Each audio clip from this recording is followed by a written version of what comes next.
રામ ને લક્ષ્મણ બે 22-23 વર્ષના બે યુવાનો એમના પત્નીની સાથે વનમાં જાય, જંગલમાં, અઘોર જંગલમાં, જ્યાં ખટકે ગ્રાસ ત્રિભુવન ખાય, એકુકુ કોળીએ 3 ભુવનને ખાઈ જાય એવા રાક્ષસોની વચ્ચે, અને ઈ વખતે તેની પત્નીનું સીતાનું હરણ રાવણ કરી જાય, દુનિયાની મહાસત્તા જેની પત્નીનું હરણ કરી જાય. સાંભળજો, તેથી રામે રાડ્યું નહોતી નાખી, જટ અયોધ્યા વાળા સેના મોકલો, બે ભાઈઓ જંગલમાં એકલા અને લઈ ગયા મારા ઘરના ને, હવે હું કરું એમ કીધું.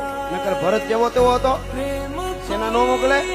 કીધું કે નાઈ, આહરિયામાં નો કીધું, જનકપુરમાં સેના મોકલો. સાહેબ, બે ભાઈઓ એકલા રીછને વાંદરા ભેળા કરી દરિયાની છાતી માથે પાડ બાંધી અને લંકાના ગઢના કાંગરાની સામે જઈને કીધું કે રાવણ, તું એક નહીં, તારા કુળમાંથી હામો આવે અને એને જીવતો રહેવા દઉં તો રાઘવેન્દ્ર સરકાર નો કહેવા ભલા માણસ.